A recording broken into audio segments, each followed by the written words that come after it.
ഏറ്റവും പ്രസിദ്ധമായ രണ്ട് സ്ഥലങ്ങളെപ്പറ്റി പരാമർശിക്കേണ്ടിയിരിക്കുന്നു. അതിലൊന്ന് മൃദംഗ ശൈലേശ്വരി എന്ന് പറഞ്ഞൊരു ക്ഷേത്രമാണ്. മുഴക്കുന്ന് എന്നാണ് ആ കുന്നിൻ്റെ പേര്. അതിൻ്റെ മുകളിലാണ് ഈ മൃദംഗ ശൈലേശ്വരി ക്ഷേത്രം. ഈ ക്ഷേത്രം ദൂരെ നിന്ന് നോക്കിയാൽ ഒരു മൃദംഗത്തിൻ്റെ ഷേപ്പിലാണ് ആ കുന്ന് ഉള്ളത്. തന്നെയുമല്ല, സംഗീതത്തിൻ്റെ ദേവതയാണ് അവിടുത്തെ പരദേവത.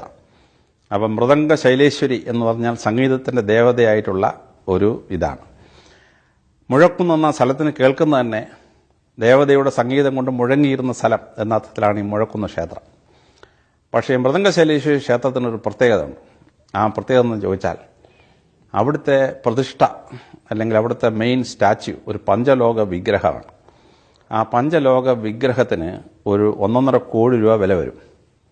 പക്ഷെ അവിടെ ഗാർഡുകളൊന്നുമില്ല. ഈ ക്ഷേത്രം അസാധ്യ കാര്യങ്ങളുടെ ഒരു ക്ഷേത്രമാണ്.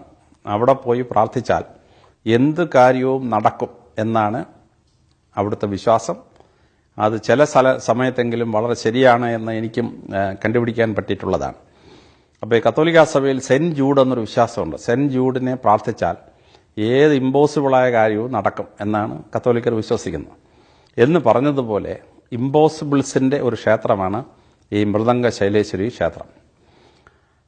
അവിടെ ഒരു ഗാർഡ് ഇടണം എന്ന് ഞാൻ പറഞ്ഞപ്പോൾ നാട്ടുകാരും അമ്പലാധികാരികളും അത് വേണ്ടെന്ന് പറഞ്ഞു.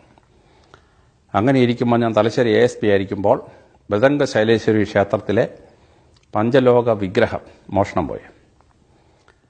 24 മണിക്കൂർ കഴിഞ്ഞപ്പോൾ പാലക്കാട് റോഡിലെ ഒരു റോഡ് സൈഡിൽ ഈ 65 ലക്ഷം രൂപയായിട്ടുള്ള വിഗ്രഹം കൊണ്ട് വെച്ചിട്ട് അവിടെ ഒരു നോട്ട് എഴുതി വെച്ചിരുന്നു. ഇത് മൃദംഗ ശൈലേശ്വരി ക്ഷേത്രത്തിലെ വിഗ്രഹമാണ്. ഞങ്ങൾക്ക് ഈ വിഗ്രഹത്തെ മുമ്പോട്ട് കൊണ്ടുപോകാൻ പറ്റുന്നില്ല. ഇത് തിരിച്ചവിടെ കൊണ്ടുപോയി പ്ലേസ് ചെയ്യണം എന്ന് കള്ളന്മാർ ഒരു നോട്ട് എഴുതി റോഡ് സൈഡിൽ വെച്ചിട്ട് പോയി.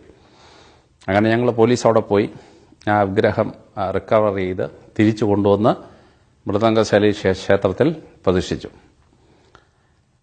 ഒരു 3-4 വർഷം കഴിഞ്ഞ് ഞാൻ കണ്ണൂർ SP ആയി വന്നപ്പോൾ വീണ്ടും ഈ വിഗ്രഹം മോഷണം പോയി. പക്ഷെ ഇത്തവണ ഒരു 300 മീറ്റർ വരെ വിഗ്രഹം അവർ കൊണ്ടുപോകാൻ പറ്റുള്ളൂ. അവിടെ വിഗ്രഹം വെച്ചു. ഈ മോഷണം നടക്കുന്ന 2 സമയത്തും കള്ളന്മാരെ മലമൂത്ര വിസർജനം ചെയ്തതിൻ്റെ ലക്ഷണങ്ങളുണ്ടായിരുന്നു. അപ്പോൾ വിഗ്രഹം മോഷണം പോയി. രാവിലെ കണ്ടു. കുറച്ച് കഴിഞ്ഞിട്ട് ഈ 300 വാര അകലെ എന്ന വിഗ്രഹം കണ്ടെത്തി തിരിച്ചു കൊണ്ടുവന്ന് പ്ലേസ് ചെയ്തു. മൂന്നാമത് ഞാൻ DIG ആയി വന്നപ്പോൾ വീണ്ടും വിഗ്രഹം മോഷണം പോയി. ഇത്തവണ ആ വിഗ്രഹം വയനാട്ടിലെ കൽപ്പറ്റയിലുള്ള ഒരു ഹോട്ടലിൽ വരെ അവർ കൊണ്ടുപോയി, ഒരു ലോഡ്ജ് വരെ കൊണ്ടുപോയി. എന്നിട്ട് അവരവിടുന്ന് പോലീസ് സ്റ്റേഷനിൽ വിളിച്ച് പറഞ്ഞു, ഞങ്ങളിങ്ങനെ വിഗ്രഹം മോഷിച്ച് ഇവിടം വരെ കൊണ്ടുവന്നു, ഞങ്ങൾക്കിത് കൊണ്ടുപോകാൻ പറ്റുന്നില്ല, ഞങ്ങൾ സ്ഥലം വിടുകയാണ്,